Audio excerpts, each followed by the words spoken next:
Well, I guess one of the problems with the virus is we have all sorts of people from both a federal sphere and a state sphere telling us what we should and shouldn't do. Now, for instance, I'm due sometime in August for my second jab of AstraZeneca. I rang the health minister in New South Wales, Brad Hazzard, last week and said, look, if it'd help to point people in the right direction, I'll go early if you want me to. He said, no, wait for the 12-week margin. Then I find out from the Chief Medical Officer, Dr. Chant, on Saturday that I should go at 6 weeks. I thought I'd get some clarity on all of this for people right across Australia with the Federal Health Minister, Greg Hunt, is on the line. Minister, good day. Good morning. So with AstraZeneca, the new advice is what, 6 to 8 weeks as opposed to 12 weeks? That's considered appropriate in the case of the outbreak in Sydney. The Commonwealth Chief Medical Officer has given similar advice to Kerry Chant, the Chief Health Officer in New South Wales. So the national remains 12 weeks. In the case of the outbreak in Sydney, because of the additional protection, if you are in that window, it is appropriate and it is supported to come forward to get that second dose at an earlier time.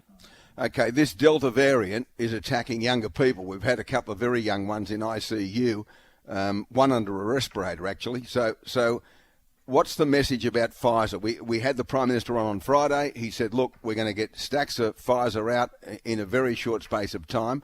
When can we expect those people, those younger ones, to start getting their first and second doses? So we've said the under 40s are likely to be brought in late September to early October. We will judge that as we go through the vaccination program. The risk is for everybody. The greatest risk is for older people. But the strong advertisements that have been put out are saying, please stay at home. The same thing is get tested if you have symptoms, and if you are eligible, please be vaccinated. So we have to work right through all of those three things. They're the three things that everybody can do. Stay at home, get tested, and if eligible, be vaccinated at the earliest possible time. I'll come back to Pfizer in a moment and the increased supply we're getting, but there's been some criticism, I don't know why, of this Grim Reaper type commercial that aired last night. I think that you've got to go hard. You've got to illustrate to people that someone relatively young by comparison to others can be on a respirator and all sorts of strife unless, of course, they get that vaccination. Correct. No, this is a deliberate, strong message which says that given the outbreak in Sydney, anybody can catch it, anybody can pass it on, and anybody can suffer agonising consequences. And so stay at home, please be tested, and if eligible, please be vaccinated and get your second dose.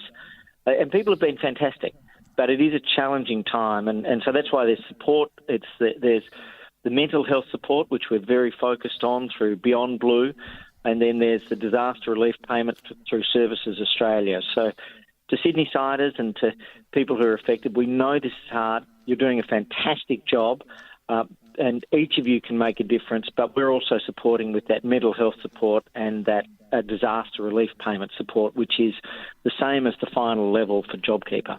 Okay, now we've got the Pfizer in increased numbers, according to the Prime Minister, after a deal's been struck between the government and the company. But what about Moderna and what about this Novavax? Where are we up to with those supplies? Because what we need is as many of those supplies into the country as we can. Correct. So we've got the 40 million Pfizer, and that will increase to 1 million a week from at mid-July. I think the week of the 19th of July is when the first of those 1 million doses arrives. That's being brought forward as a result of the sort of very active and persistent negotiations between the Australian government and Pfizer. Moderna, we have 10 million arriving this year. The first 1 million is expected in September, and then 3 million a month through October, November and December. That's an mRNA vaccine. And then Novavax, we're still awaiting on confirmation of time, but they've just submitted what's called clinical trial data, very, very good data on the outcomes. And we're expecting that the first of those doses will arrive in the latter part of the year. Now, I know you're Health Minister, but you may not be aware of this syndrome that I've revealed on the program from time to time. It's called relevancy deprivation syndrome. It's usually suffered by former Prime Ministers, and the two that are most adversely affected are Kay Rudd and M Turnbull. Now, fortunately, Julia Gillard and Tony Abbott must have been vaccinated against it because they're not afflicted by it. Mr Rudd is claiming all sorts of success in relation to Pfizer, and as you'd know, success has many fathers, failure has none. And so all of a sudden he's lining up to take credit for all of this. Is there any truth or semblance of truth in his claims? Look, I did chuckle when I saw the story. We received the letter after we'd done the work with Pfizer, and we knew the outcome was likely to be exactly as it was, of moving to the million a week. And we did, as a group, say, well, we know that once the government announces it, that letter from the former Prime Minister is likely to be put out there. But we appreciate all of the help, even if it hasn't added to the outcome. But look, this is serious work that the Australian government's been doing. We've contracted the 40 million with Pfizer, but we've been able to bring it forward, and that's what matters. And I'll let others speak for themselves, but that action came after the fact. But we were certain that the letter would be put out there. But anyway, we'll let others speak for themselves, but I'm happy for the Australian people that we've been able to achieve this. Well, it gets worse because Malcolm Turnbull this morning has put out this.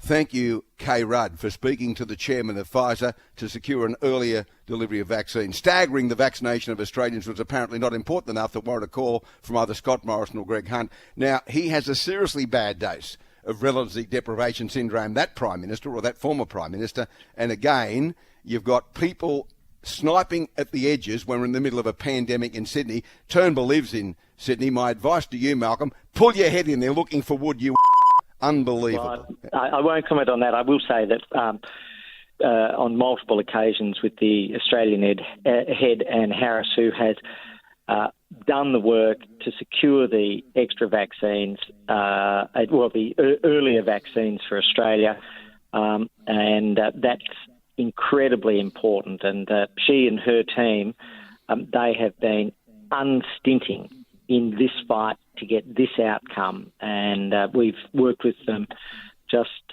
consistently throughout, and I'm very thankful to them. They've delivered everything they've said they'd deliver in the volumes and on the time frame they've said they delivered, and this announcement came at the expected time, at the expected volumes. So what matters for the Australian people is more people will be vaccinated earlier. You're too nice. Thanks very much for your time. Thanks a lot, Ray. Cheers. Greg Hunt, Federal Health Minister.